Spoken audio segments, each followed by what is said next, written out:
Welcome to Getting Under the Surface. I'm Joey Donovan Guido, your host, and in this episode of the podcast, I'm talking with Trevor Lee, author of 12 Business Lessons from Running an Ultra Marathon. And before we actually get to talk with Trevor, let me tell you a little bit about what today's episode will include. We're going to be talking about how running can pertain to business. There's a very direct correlation there. We're also going to talk about the importance of preparation, how to set a big, hairy, audacious goal, also known as a BHAG. And Trevor will let me know if I'm pronouncing that correctly. We're also going to talk about how to prepare, plan, and practice in sustainable ways. We'll talk about nutrition in business, delivering a goal sustainably, some of the mental challenges of all BHAGs, and we'll talk about the biggest challenge Trevor has faced and how he handled it. And a little bit more about Trevor, who lives in the UK, which is super. Most people think I have a great accent because I'm from New York. And Trevor, I think you have a great accent because you're from England. But Trevor has quite a dossier. He has 35 years of commercial-led business experience at the senior manager, commercial director, and also managing director level. So he knows his stuff. He now uses his presenting, speaking, revenue generation, and overall commercial experience to help businesses and individuals turn presentations and pitches into revenue and client opportunities. Trevor runs a presentation and sales training and coaching programs and fills the gap when growing companies don't have a sales or commercial director. He's the host of Better Presentations, More Sales podcast, which is nearing 250 episodes, which is amazing. And he also hosts the Running 44 at 60 podcast, which was designed as a motivation and learning tool to help him run his first ultra marathon, which is 44 miles, holy cow, and celebrate a landmark birthday, which, as you can imagine, is 60. So with that, Trevor, happy belated birthday and welcome to the show. Joey, it's great to be here. Thank you very much for your introduction. Oh, you're welcome. It's great to have you on the show, brother. No, I'm really pleased to be here. Really pleased. Cool. So as you know, I've got some questions planned for you. So I guess we'll just jump right in. Okay, great stuff. Yeah. So one of the things I love about the book, and again, it's called 12 Business Lessons from Running an Ultra Marathon. And I found it very helpful. I've actually bookmarked things in your book, which means I really loved it. So one of the things I love about the book is how it addresses business and running goals, and how a reader can use the book to address attaining goals in one or both of these areas of their lives. That said, what was your intention in writing a book that integrates what appears to be two very different things? Well, I suppose, Joey, it was slightly by accident, but after I completed the run, which I know we're going to talk about how long it took to prepare for and plan for and all that sort of stuff, I felt that I needed a record of it somewhere, So if I keeled over tomorrow, then it would still be there, And I'd done a lot of the hard work on that because I'd been logging all my training runs, of which there were many, throughout the 2 years or so I was actually building up to this. So I had quite a bit of the core. And then I always, at the back of my mind, wanted to write a business book. I think most people do, don't they? And so as I started to list out the kind of chapters of the book in terms of, each section as I was building up towards the run and then the training programs, it suddenly occurred to me that actually the sections I was writing about were very relevant to business.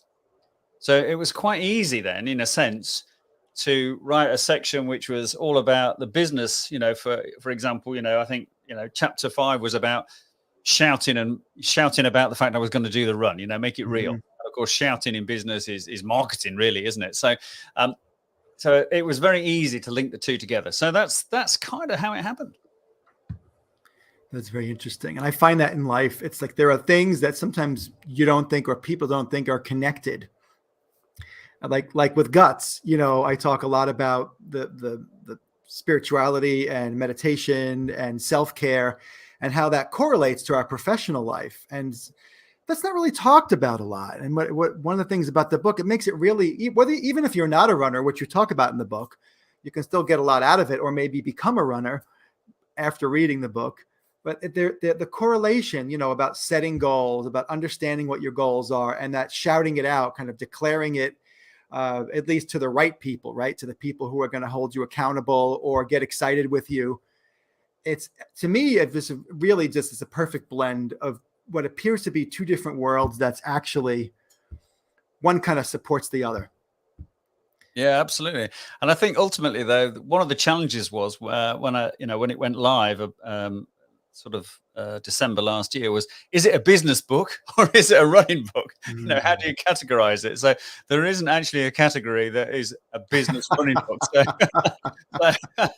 I may not have done myself any favors trying to recategorize it somehow. Yeah, that's interesting. So you created your own genre. Yeah.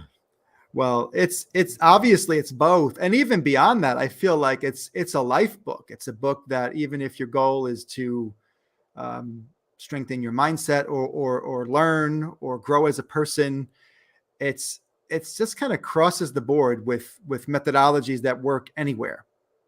Yeah, I think so. And I think, one of the big things for me, which I'm sure we'll talk about, is that when I set off on this journey to do this ultra marathon, I knew nothing about running an ultra marathon.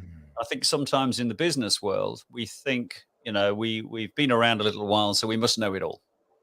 There's nothing more we can learn. And I think that's wrong. I think no matter how long you've been in business, frankly, how old you are, whatever it might be, you can still keep learning. And I think those people who have that sort of positive attitude to learning can still progress and keep going. Otherwise, there is a danger you do get left behind without probably realizing it. Yeah, I agree. I feel like the older I get, the more I realize I barely know anything. Right. And it's, but that's what you're talking about, is a growth mindset, which I think is really, truly something that's important, especially these days where something can change in the blink of an eye. Absolutely. Yes. So in chapter 1, you talk about the importance of preparation. And as a former actor, that totally resonated with me, and a business owner, and how preparation can literally mean the difference between success and failure. And I kind of feel like preparation has become a lost art of sorts. For one reason, because as a society, most of us are overwhelmed and there's not a lot of time to prepare. We feel spread thin. Plus, I feel there's this incorrect perception that we get because of social media, TV, film, looking at celebrities' lives where it looks like everything's perfect, like kind of they snap their fingers and they're voila where they want to be. Like, remember that show, I Dream of Jeannie? Jeannie comes out of the bottle and the guy says, "Hey, I want this." And she says, "Sure." And there it is. And like, I think at least in America, I don't know how it is by you, but I think there's this perception that like, if you can't solve it, like in the same time as a 20-minute sitcom, that it's like too much effort. Yeah. But that preparation, putting in the effort, just like an Olympic athlete puts in countless hours before you see them kick ass and get that gold medal, right? We don't see it, but it's there. So anyway, I'm blabbing on about this because I think it's a super important point. And my question is, can you tell us a bit about how you prepared for the ultra marathon and how this correlates to preparation in business? Yeah, absolutely. Well, my ultra marathon journey started 2.25 years before I actually did it. And I was at a business conference. I was speaking. I wasn't the headline speaker. The headline speaker was a guy called Jim Lawless. Some of your listeners may have heard of Jim. Has this concept called taming tigers, doing things outside your comfort zone massively effectively. And I found myself thinking, I'm going to be 60 in 2 years' time or whatever it is. I need a big thing. And I was thinking a third marathon, because I'd run 2 a few years before. Mm-hmm. And then I decided I would do this ultra marathon. So I realized immediately, I'd put my hand up and told audience at the business event, that's what I was going to do, that immediately dawned on me that I knew nothing about how to run an ultramarathon. I'd hardly heard of ultramarathon running at that point. And the race I chose, I'd kind of vaguely, it was in the back of my mind. I'd Googled it over lunch, and it was sort of local to where I used to live in this part of the UK. So I realized then I'd got quite a bit of time, but it was going to go quickly. But if I didn't prepare properly and use that time for preparation, because I needed to know how on earth am I going to run an ultramarathon? I could do about 7 miles at the time, and I was suddenly, going to do 44 on the coastal path, which is pretty undulating. So the preparation was really, really important. So that was partly why I launched the podcast, because the running podcast was all about getting people to come and tell me how to do this. And I thought, if I record it and put it out as a podcast, I can play it back. I had no intention of other people listening to this podcast. That wasn't the point. It was all a very selfish thing for me, to say, hey, come on my podcast and tell me how to run an ultramarathon. So there was it helped me get good people on the podcast effectively as well. But there were so many things I needed to prepare, not just how to run for what turned out to be 13 hours, but, all the eating and drinking and the course itself, and you're right.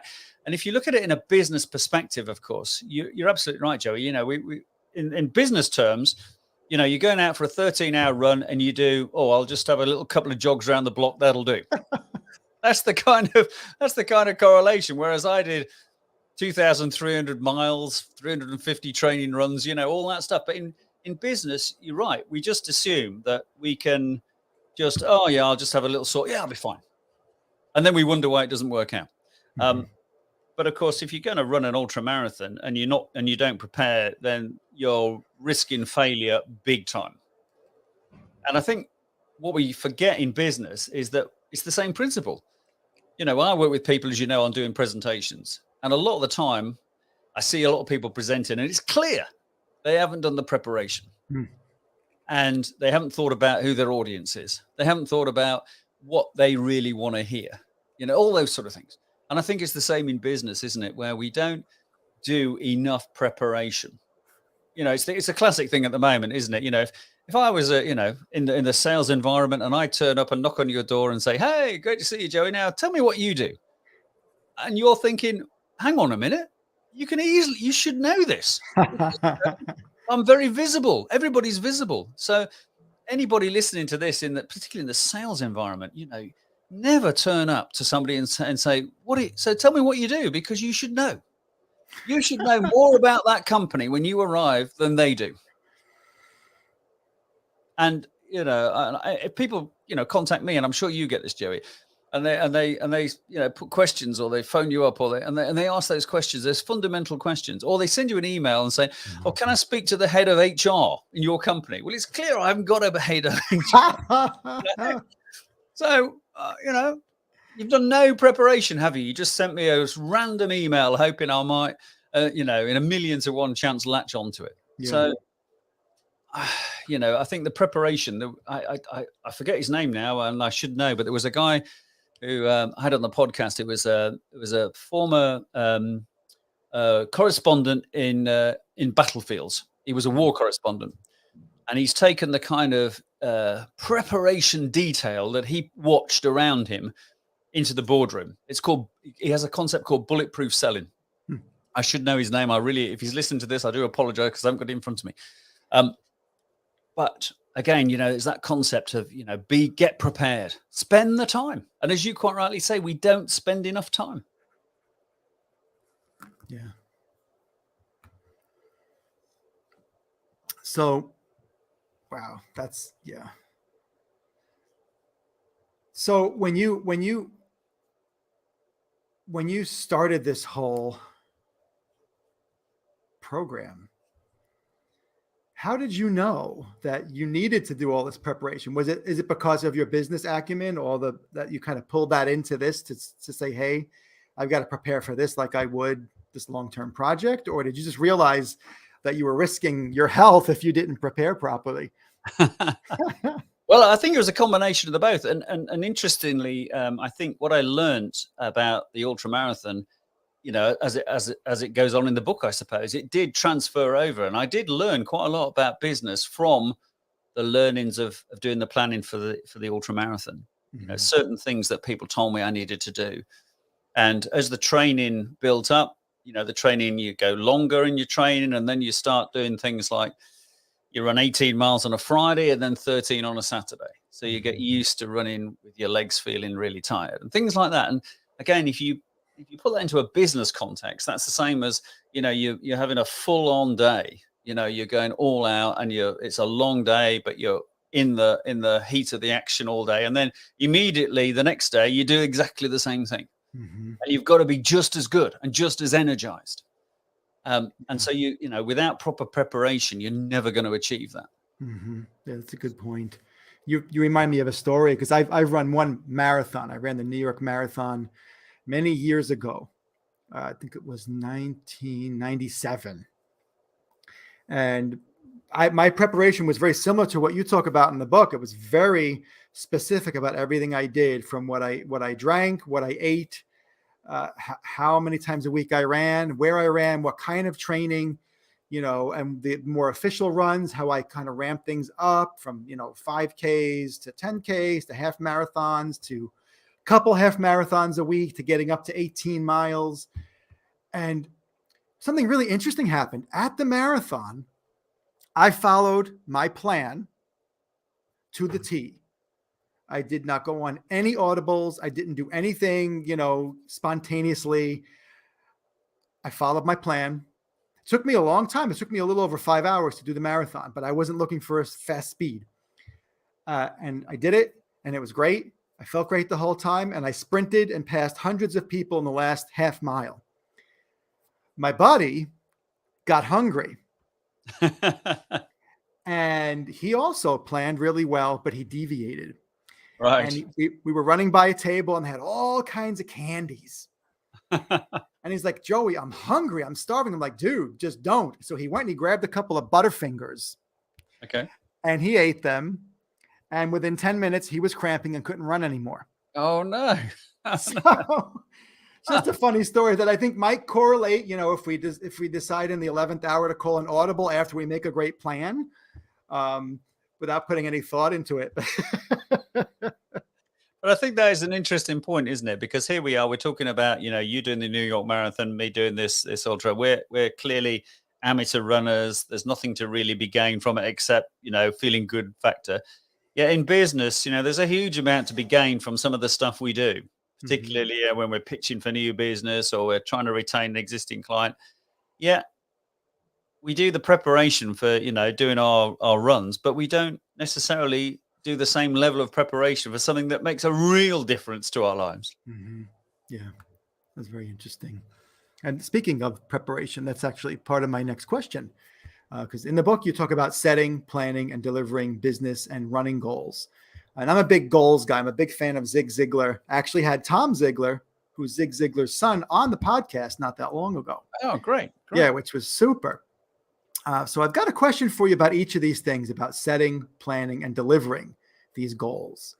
So to start, you talk about setting this big, hairy, audacious goal, or BHAG, which is a BHAG. I think we call it the BHAG over in the UK for some reason. But okay.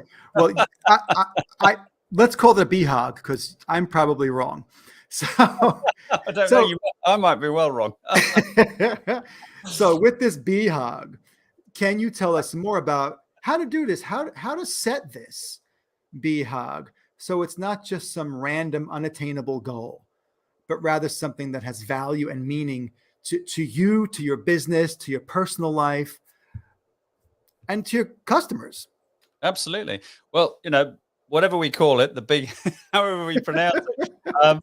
I first came across it back in my media career when, on the commercial side of media, local media, regional press and all that sort of stuff. And this was in the 90s, I suppose, going back a long time now. And I'm sure we must have had some sort of consultant come in with this term, the big, hairy, audacious goal. And at that stage, everything was quite conservative. You're putting business plans together and it was, 2 or 3% growth, whatever it might be. and you were really just trying to put a plan together that you could achieve. Basically, that was what it was all about. Kind of playing the game a little bit with your big bosses and investors, whatever. But this guy brought this concept along, and we got very excited about this, and we decided 1 year that our business plan would have several kind of BHAG moments in it. So in certain areas of our business, we went for growth that we'd never dreamt of. We went for price changes that were no one had ever talked about in our industry before, and we kind of pulled it off. But the excitement around it, and the buy-in from the people who had to ultimately deliver it. So that was my kind of first experience of it.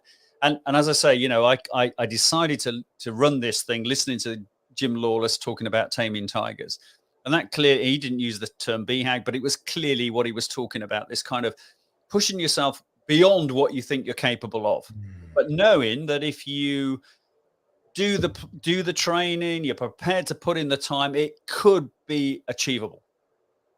And that's kind of why I describe this in that way, because at that point, I'd run 2 marathons, but that was, at the point I was talking, putting my hand up, the last one had been 9 years previously, and then another 5 before that. So the thought of running a marathon for me at that age, as I was about to get to, was bad enough, but actually extending it, almost doubling it, sounded completely ridiculous, but also very exciting.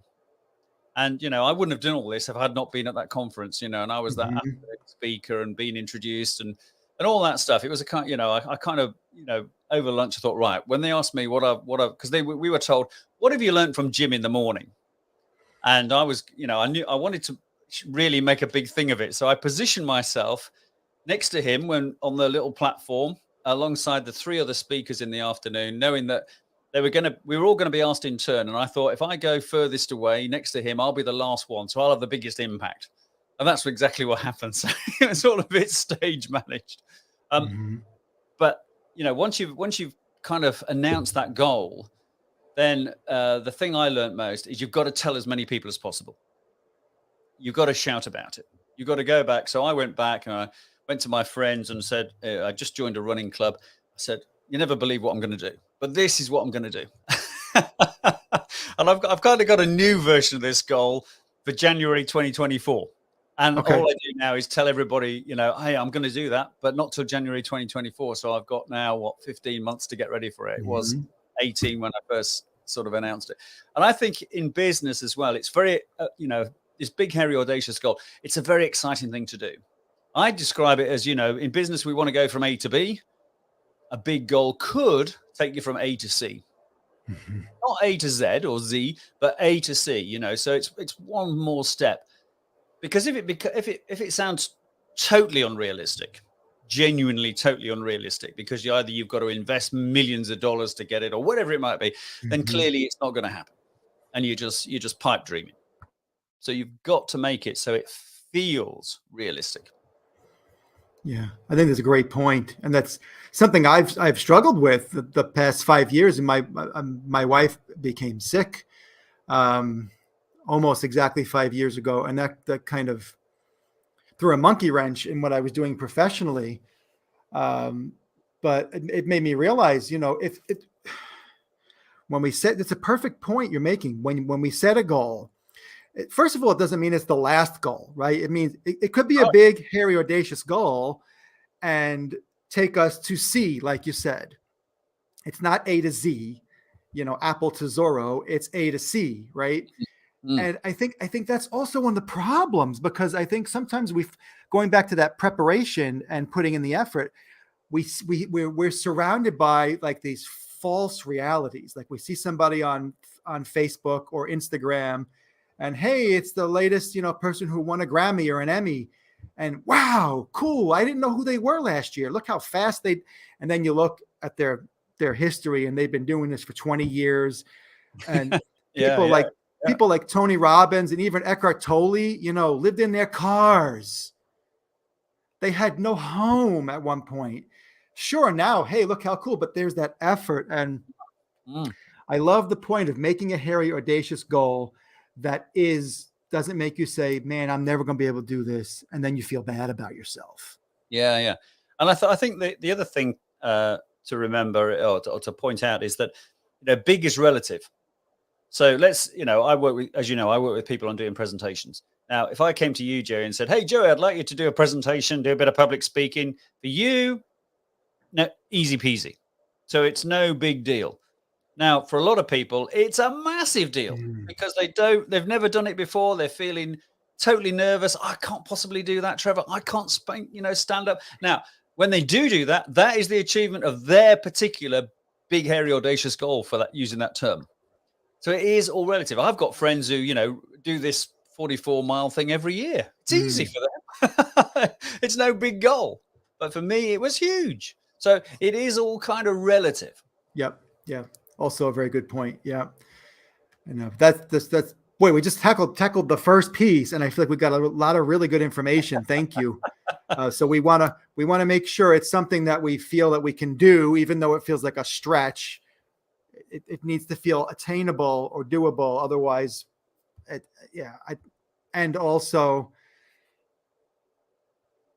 oh gosh, there were so many other good things in there. We want to make sure it's attainable. We want to make sure it's pushing ourselves, and we want to shout it out to the world. And I like that. And it makes me think about like when you something Zig Ziglar said, you share your go up goals with only certain people.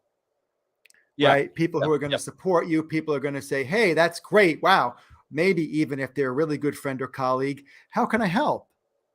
Yeah. That's a great point, actually, because you've got to be careful because you can share your goal and people will say, "Well, that's a ridiculous idea. You'll never do that." Mm-hmm. What a waste of time. You're crazy. So you've got to try and, as you rightly say, pick the right people who are going to say, "Oh, great. Come on, Trevor, you can do that. Come on, I'll help you achieve it." Yeah, absolutely. And kind of on this note, we talked about preparation earlier, and this is part 2 of my question is in the section of the book regarding planning. Preparation comes up again as what I think I called this, and maybe you did too, the 3 Ps, because you talk about preparing, planning, and practice. Yeah. So, with those 3 Ps, how do we do this in a way that's sustainable? I know that's kind of a loaded question because, like you said, everyone's in a different situation, and what's sustainable for one person who's single and has no financial problems and has perfect health and time on their hands, they have a different situation than somebody who's maybe struggling with their health or is having business problems. But how do we do this? Prepare, plan, and practice in a way that is sustainable for our business. And then when we accomplish something like that, we can move and prepare, plan, and practice again. Absolutely. And I think that is the key point, Joey, is that we get into the habit of preparing better, of planning better, and practicing. I mean, in business, when do we ever practice? Mm-hmm. We don't do it, do we? We don't. Let's face it. We don't. We rarely do it. But we've talked about the preparation stage. The planning stage is the kind of it merges into that a bit. Some people would see it as one almost. But for me, planning that run, it was understanding where it was going. Where did it started? Where did it finish? What's all the route in between? Doing some wreckage of bits of the route, breaking the route down, things like that. Into manageable sections. And I think we're going to talk a little bit about that later. But breaking the route down into manageable sections. And I think the same if you've got that big business goal. If you look at it as one big goal at the top of the tree, you're thinking, "Whoa, how have I really agreed to that?" But if you then break it down into the component parts and think, right, if we get that bit right, and then we do that, and then we do that, which is a kind of structure planning, if you like, it feels more achievable. And once it feels more achievable, then you've got more and more confidence to think, this isn't such a crazy idea after all. I know I can do this. But we've never pushed ourselves to think like this before. And I think that is the benefit of good planning in this kind of context, is that it will help you think that you can do it. Break it down into the small components. And there might be loads of those that actually you need to do all of these to achieve that big goal. Yeah. I love it. When I speak, I talk about a pizza analogy a lot, and how if you try and eat the whole large pie in one bite, you're in trouble, right? You can't even eat one slice in one bite, but you can take one bite of one slice and then, move on to the next, put it in the fridge for tomorrow when you're full or when you're topped out and you can't do anymore. Don't force it, right? But that's still there. It's still chunked down into slices that you take bite-sized. Yeah, I think that's a great example. Yeah, I love that. Yeah, lovely. Yeah. And it's interesting. It makes me think about I actually having an interaction with somebody who's going back to yoga after a long time, and she's had a lot of problems physically. So, this is a person who's like to go and do yoga for 60 to 90 minutes. And now it's like that's not going to happen right away. So I could see this fear of, oh, I'm going to fail. I'm not going to be able to do the whole session. And I said to her, well, what if your goal is different? What if your goal is 10 minutes the first time and maybe 15 minutes the next time? And you incrementally, just like what you're talking about. Now you didn't fail. First of all, you showed up, which is a success. Second of all, you do your 10 minutes. Let the teacher know, hey, I'm only going to be here for around 10 minutes because this is my first time back and I've had body issues, whatever.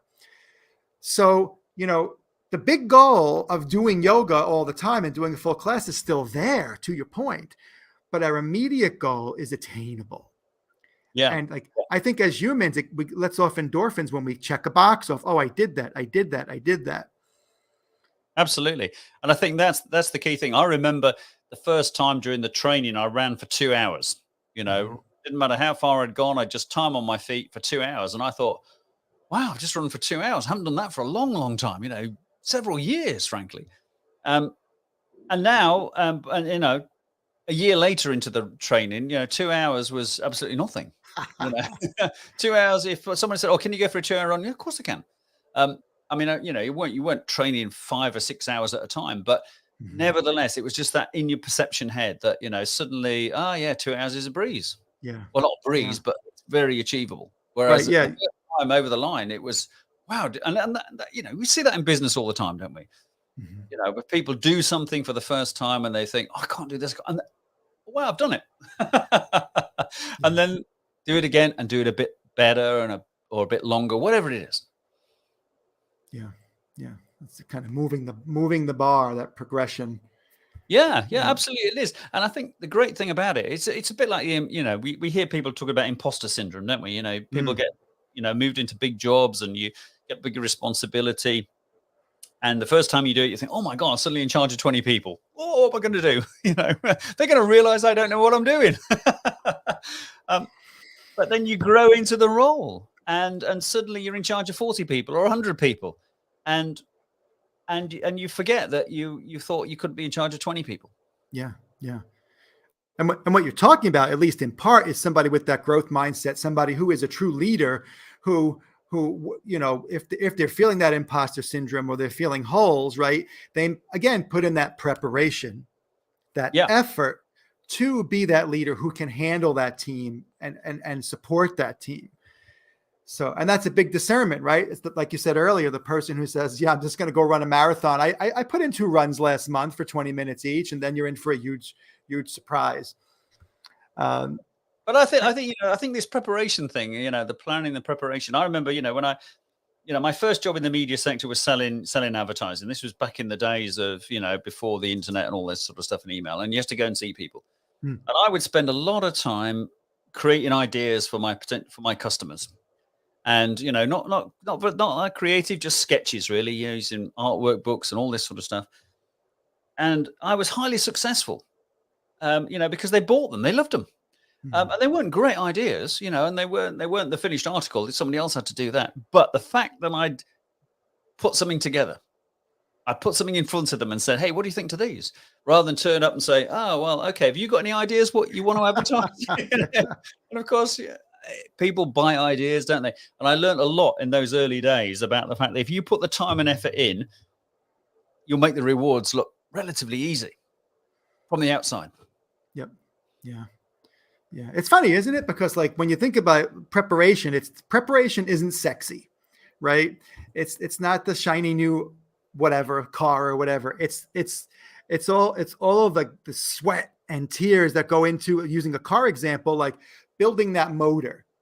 I always think about like Subarus and Hondas, like they make these motors that just run forever. These cars are so well built. That didn't happen by chance. There were hundreds of thousands of hours of people testing stuff and trying stuff and failing. And look at Edison. What would have happened if Edison didn't really try? He would have given up after he failed the first time, let alone the first 1,000 times. Absolutely. Yeah. And I think also, on that very point, like yourself, I feel comfortable if I'm doing a workshop or a speaking gig or whatever it might be. But that doesn't mean I won't put in as much preparation now as I might have done 20 years ago, probably more. And so when I turn up and people probably look in, and I'm sure they do the same with you, Joey, they think, oh yeah, you're so, confident and relaxed and you know what you're doing. Yeah, I do. But I tell you what, I've been over this 5 times in full in the last 5 days. Yeah. Pacing up and down my office, speaking out loud, delivering this session for you. So, I'm not just rocked up and saying, oh, hello, here I am. Yeah. Yeah, exactly. Very true. And kind of a direct correlation to this, what you talk about in the book, like with this planning, is what you call nutrition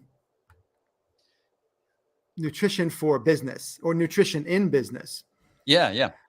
And which when I read that, I was like, oh yeah, that's like a no-brainer. And it started having me think about literally, am I eating for health or not? Am I eating that in a way that's going to sustain myself? Like when I planned ahead and was like, okay, when I did my marathon, it was like no Gatorade. I had these little power gel packs. I had enough in my fanny pack or whatever I carried on the run. I knew, okay, every 4 miles, I down one of these. All I drink is water. So tell us more about that nutrition for business, the concept of it, which seems simple, but I'm guessing not easy to implement. Well, it's interesting that because, as I said at the beginning, I wrote the running side of it first and then converted it to business. So clearly nutrition on the run, it was very important. One of my close running friends who knew what he was talking about was one of the early guests on the podcast. He said, Trevor, this event you're going for, it's not a running competition, it's an eating competition. So he said, you're going to have to eat loads of stuff and you're going to have to get used to eating it. And, I was homemade flapjack and all sorts of stuff I was eating. So then when I wrote the book, of course, I had to write about nutrition in business. And I've got a couple of friends who do that. They come in to work with businesses. So they were really useful advisors on that. But one of the main points is, just to think about, when you're doing that 13-hour ultra marathon, you need to stay energized all the time. So that's why you're taking gels and solid foods as well, but the right sort of solid foods. Like for me, it was kind of peanut butter with hot cross buns and flapjack and all that sort of stuff. Now you compare that to how you're feeling energized in business. And I'm sure anybody watching or listening to this will know that it's very difficult to be highly energized all day. We all probably have our peaks and troughs. And the challenge, of course, is to try and limit the troughs, I guess, especially when you're interacting with customers or colleagues. If you're on your own and you've got an hour and you're just at your screen, then you can kind of, let it go a little bit, I suppose. And that's why I'm a big believer in that, it's the fuel, isn't it, Joey? It's what you put in, it's what you get out kind of thing. So yeah. I think in business, we have what I call the tokenism things, there's loads of free fruit around our office. Well, that's great. But, are we, how much processed food are we actually eating during the day? How many sandwiches are we just buying on the hoof and coffees on the hoof? Or are we actually thinking about what's best for us and actually preparing our own stuff, even, for goodness sake? God, let's roll back the clock 20 years and take our own lunch in for instead of buying it on the way, we live in a society where, the economy, we need to save a bit of money maybe. So, make your own stuff. But I think it is important. And I think it's something that really, never happens. And, listening to as I say, a couple of friends of mine who are in this, that's what they do. you really challenge and think about what you're actually eating and drinking during your time at the office. So people watching or listening to this, what have you been eating and drinking today in your work environment? I'm forgetting the name of the book. I think it's called Made to Stick. Okay. I think that's the name of the book. No, Switch. It's called Switch.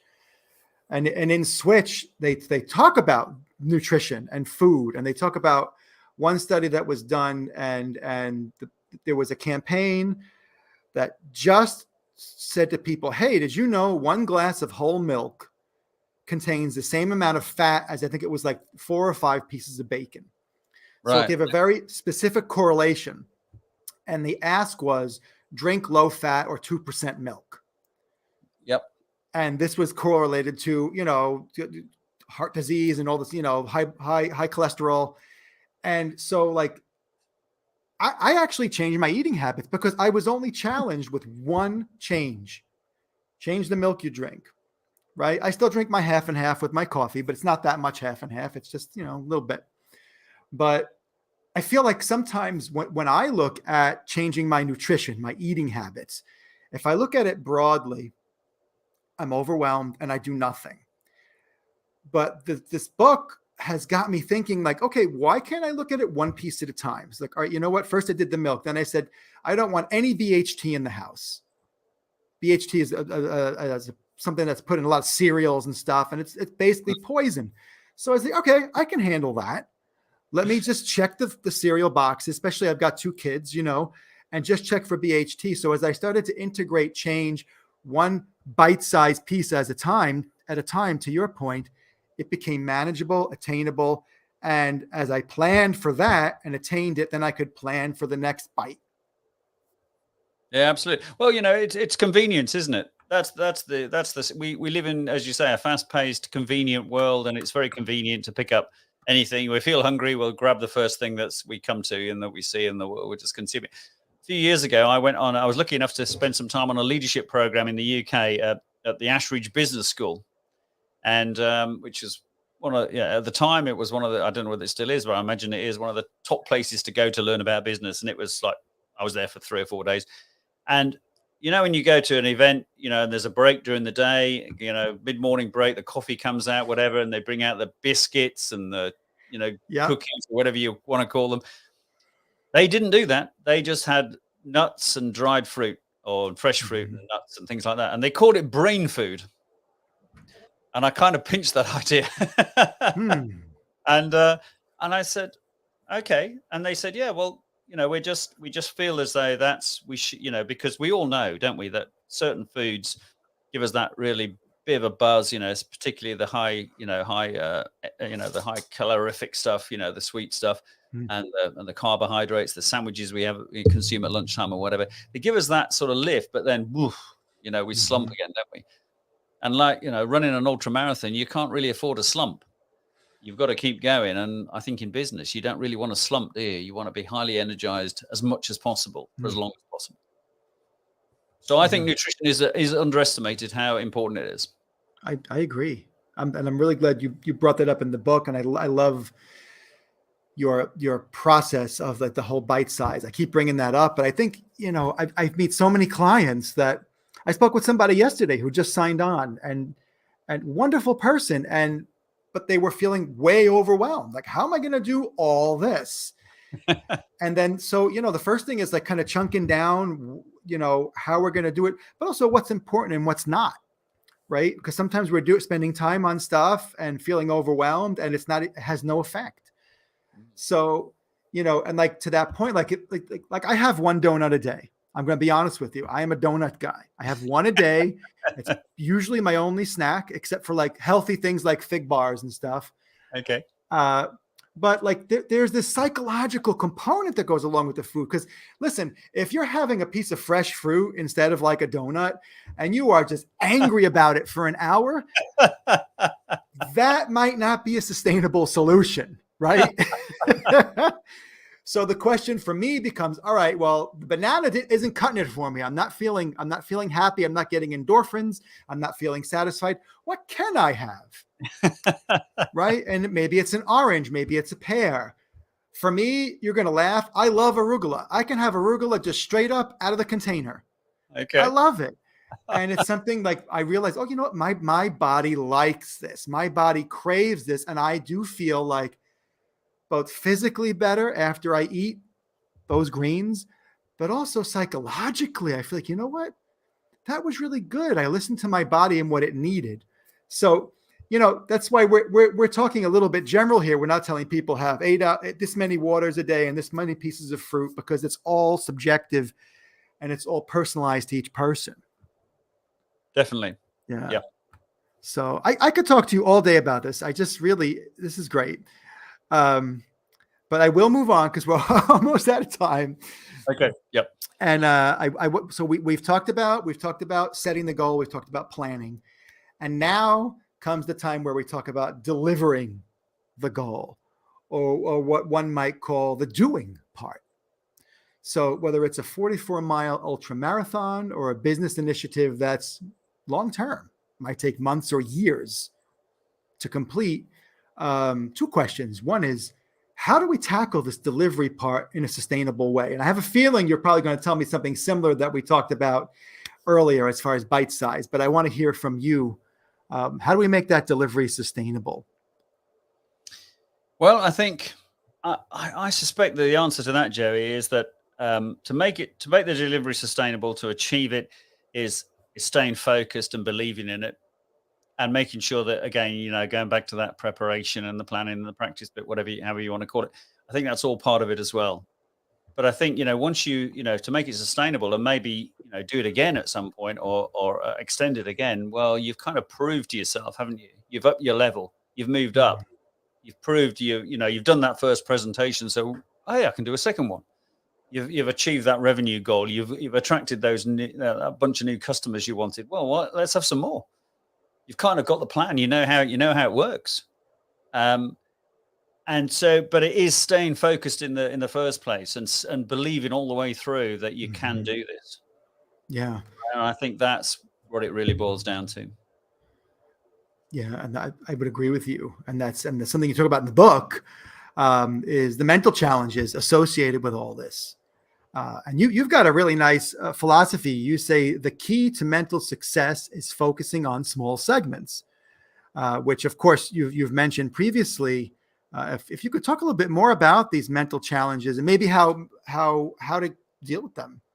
Yeah, well, you know, with that 44-mile ultra, which was actually nearer 45, but they call it the 44, but it's nearer 45. So what I did was I got my son bought for me a fairly old map, but it showed the exact route. Well, the coast path. So I laid it out on a table and I broke it down into 15 3-mile segments. Okay. So if anybody listening to this knows anything about park run, and I'm sure you do, park run in the States, I'm sure you do. Anyway, if you don't, park run is 5K, 3.1 miles. And it's a great way of getting people out running. You can run, walk it, whatever. But, you know, most people think, yeah, I can do a park run. So I'm thinking, right, okay, I know I can do a park run. I've just got to do 15 back to back. And I've done it. And the other thing I said was that I recorded, you know, for the podcast all the way around as well, the running podcast. So every 3 miles, I would have something to eat. I would have something to drink. And when I was eating very slowly. So I could make a quarter of a hot cross bun last about 5 minutes. Okay. And of course, all the time, the time is passing. And that's the key to that long distance run, is not thinking, oh God, you know, I keep looking at my watch and I've only done another 2 minutes. Yeah. Otherwise it'll drive you crazy. So every 3 miles I had something to do. I had to eat, I had to drink, I had to record a snippet for the podcast to say how I'm doing, how long I've been going, how things are feeling, all that stuff. And suddenly, by the time I've done all that, at least another mile's gone by. So I'm getting close. The next time I've got to do it again. Yeah. And the other thing was that every at that point I had run I think a dozen or so different park runs. So every section, every 3 mile section, I said, oh, and this is for park run, whatever I did there. And I talk a little bit about that. So again, it was just a distraction. And I think that was part of it as well, is that you're kind of distracting yourself. Mhm. You know, and going back to that example we said, you know, the person who their big goal is, you know, getting out there and doing that first presentation. The key is, I think, whenever you're doing that, is distracting yourself in the 10 minutes before you go on. Mhm. That's the time when you go, oh, am I going to really do this? You know, you're thinking really bad. All you can think about is you're going to completely forget your words, and you're going to be, you're just going to fall in a heap. So if you distract yourself in that 10 minutes, it's a bit like, you know, you're going on a, I don't know, a skydive or something. The worst bit is probably, I've never done a skydive, but the worst bit is probably sitting on the edge of the plane, you know, and the time leading up to it. And all you've got to do is think about what might go wrong. Yeah. So, you know, and I think so breaking it down mentally is a big, big thing. Now, somebody did tell me that there would be during the run a point where there would be a mental wobble. Hmm. Now, that did happen. It happened to me at 20 miles. So, you know, my watch clicked. It said, you know, it said, oh, you've done 20 miles. And I thought, God, I've run 20 miles. That's bloody great. And then I thought, oh, God, I've got another 24 to do. So for a couple of minutes, that I was thinking, oh, God, I'm never going to do that. And then I kind of, you know, something else distracted me, or I was talking to people. I talked to a lot of people when I was doing this run to distract me as well. So I think the mental thing is often, you know, breaking it down and distracting yourself from what you're actually doing. Mhm. Those are the two things for me. That's very interesting. And I like how even your distraction was something that was planned and tested. So it was fueling your goal of that 44-mile accomplishment. Yeah. And that's, I mean, we're on the subject. I kind of have one extra question for you. You know, what happens when you set your goal, when you've got all this stuff set and planned, and something unexpected happens, like an injury, an illness, a pandemic? What happens when that gets in the way, and all of a sudden that goal, which seemed attainable, is now like, I don't know if this is going to happen anymore. Well, I think, you know, certainly if you're doing a run, and you do, you know, I was very, very lucky that I didn't have any significant injury at all during the planning. Then I think you know, to me, if I'd have got seriously injured at some point, you know, fallen over, broken an ankle or something, then I think I would have said, right, I'm going to do it, but I'll have to delay it a year, clearly. And I think that's the thing to me, is that you've got to still pursue the goal, but be ready and accept that you might have to delay it. I've got a friend who's trying to run a sub 3-hour marathon, doing loads and loads of training, made one mistake recently and ended up colliding with a motorbike and shattered a bit of his leg. And he's not going to be able to run at all until January. But he will come back and he will run a sub 3-hour marathon. But he's got to accept that, you know, that's not going to happen, you know, as it would have done, as he planned a couple of weeks ago. So I think you have to be prepared for that, almost the plan B, if you like, Joey. But my view is that, you know, don't let that get in the way of still going out there and achieving it, even if it's a year later, 2 years later, however long it is. Because, you know, you've got yourself in this zone. You're thinking, right, I am going to do this. And if something that's out of your control gets in the way, you've got to be realistic. But the other side of that coin, of course, is don't let minor things put you off. You know, because we can easily do that. Oh, you know, I can't go training on Tuesday night because I've got to work, or I've got to, you know, do something else. So you've got to be careful that you don't allow the small things to get in the way of the goal. And it's, you know, it's a bit like, you know, I'm sure you get clients like this, and one of the, you know, I always say to them, right, make sure you sit down and you have this, you know, internal meeting about this, you know, about this thing you've got. And then I say, how did the meeting go? Oh, we had to postpone it because Frank was too busy with something else. What? Yeah, why did you do that? You know, so I said, right, next time I'm coming to the meeting and I'm going to sit there, so you can't postpone it because you're paying me to be there. So, you know, I think it is things like that. It's very easy to let things get in the way. Big things, yeah, you've got to be realistic about. Small things, don't allow them to distract you. Yeah. Fantastic. Yeah. That makes me think about, you know, this whole thing of acceptance. You know, when something happens, you know, we have an option, we have a choice. We can resist it. It's still there. Whether we accept or resist it, that's the reality of what is, whatever it is. or if we can find a way to find acceptance. And I think when we find that acceptance and we're not in that resistance, then we can say, okay, like you said, I can do this next year. With my book, that's what happened. My wife got sick, and it got to a point where I was like so far into health, home care and wife care, caregiver, that I said to my coach at the time, John, I said, John, I don't think I can do this. I think I'm just going to forget about the book. And he said, don't you dare forget about that book. You get it done when you get it done. Make a new plan that is sustainable, and do not give up on your book. And the book is published, right? But that, like, I was like, you know what? He's right. Because yes, this huge thing happened, and there was resistance, of course, to my wife being sick. But you had a great point. It's a fine line between adjusting to a big pothole, right? That you hit it, you got a flat tire, you got to pull over it, you got to change it. And that's, acceptance and taking action on what is, versus fear. Like, oh, yeah, I better not go that way because I heard they were doing road work and I might hit 5 minutes of traffic. So I'm just not going to do it. Right. And now we're kind of making excuses based in fear or worry. So yes, I believe you are 100% correct. Checking in and being in awareness of where we're at and what's actually happening, kind of observing ourselves and what's happening, right? Instead of being in the thick of it, in the river, I like to call it, up to our eyeballs. It's hard to be objective. So yeah, again, very good point. I mean, it's the same. I mean, I'm sure you get lots of, people in business listening, watching this, Joey, and it's the same as making that call to that customer, isn't it? You need to make it, but you find all sorts of reasons, I couldn't call today because, X, Y, and Z happened.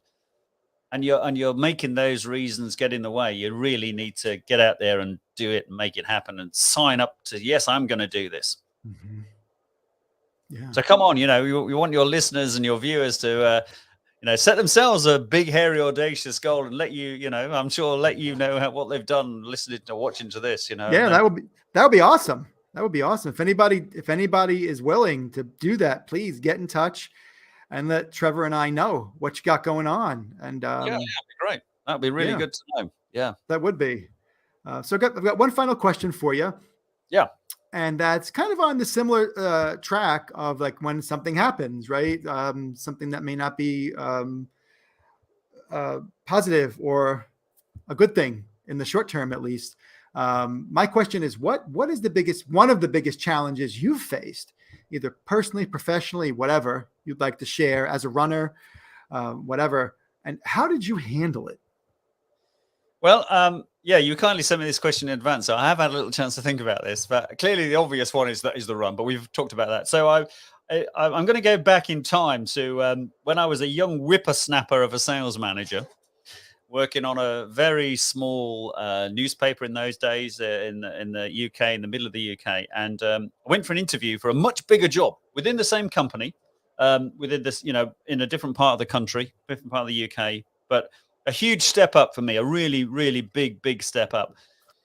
And it was organized by the group guy, the central guy who managed, was the head honcho based in London, all this sort of stuff. So anyway, I went for this job and they interviewed me for about a day and a half or something. And then eventually they rang me up and said, "Oh, you haven't got the job." And I thought, that can't be right. That can't be right. So I said, "Why have you not given me the job then?" And they said, "Well, don't really think you've got enough experience." And I said, "Well, you knew that."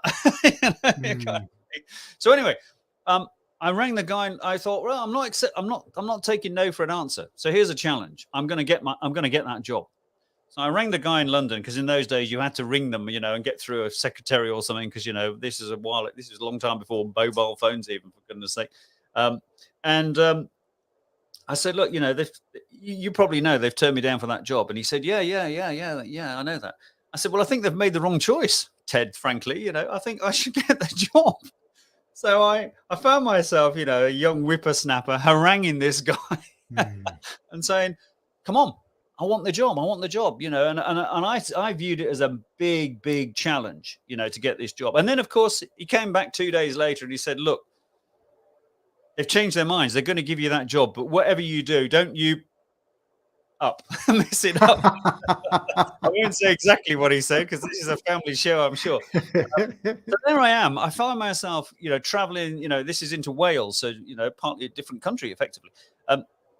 Going to work for these guys who told me they didn't want me, So, and being part of their team and being the, kind of at the time, the youngest member of their team and their management team and with a big point to prove. So it was a huge challenge, really. And it could have been so easy just to say, oh, they didn't want me, and all that. And I always tell that story to people. And I say, there's a great guy here in UK, Europe called Richard Denny, who anybody Googles him, he's a sales trainer for the last 100 years or so. But he has a great phrase. He says, no means no, not today. And I think in any line of business, life, whatever, we all get told no, probably more often than we get told yes. But sometimes don't believe it. Don't accept that it is a no. And that's my kind of story stroke challenge. So yeah, and it worked out great. We had a great time, and we did some amazing things in the 4 or 5 years I stayed there. But it was all, if I hadn't picked up that phone and said, I'm not accepting the fact that, you've told me no, I think you should give me, I think you should help me get this job, then who knows where I would have been now, I don't know. But so I think sometimes the challenges are not necessarily the biggest mountains to climb. They are sometimes, the things that you need to try and make a difference. Yeah. Thank you for sharing that. That's a good story. And I think I almost feel like regardless of the outcome, the fact that you took that step, that you stretched yourself in that moment as a whippersnapper, as you called yourself, that sets things like that set the tone for your life. Am I going to settle or am I going to work for it? Am I going to lay down and, lick my wounds? Okay, maybe, but for how long before I get back up and try again? So to me, that's a defining moment as a being, that where you said, I'm going to go for this. Well, I'm glad it worked out. I think in any area of life, Joe, business, personal, whatever, we all get setbacks, don't we? We all get them all the time. And, you can go one of two ways. You can say, oh, that you can have a kind of negative view of a setback, or you can see it positively and think, right, I can learn and I can do better next time and I'll move on. Yeah. And, we've got that choice. We've got choices every day. Very true.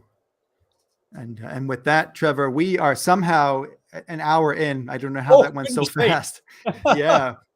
But so I'd like to thank you for being on the show.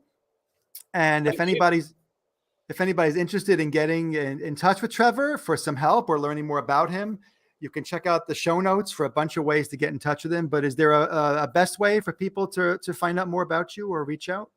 Yeah, I mean, my website's called trevorleemedia.co.uk. You can find me on LinkedIn and connect with me. And if you were interested in the book, then you could probably get that on Amazon, anywhere on Amazon. And just to let you know that any proceeds that I receive from the book go to the local children's hospice here in Cornwall, which is what I raised money for during the run. So if you do decide to buy a copy of the book, then they will benefit as well. Oh, that's amazing. Well, Trevor, thank you for being on the show today, brother. Joey, it's been an absolute pleasure. And thank you so much for inviting me. Oh, you're very welcome. And everybody, thank you for joining us. And until next time, be well.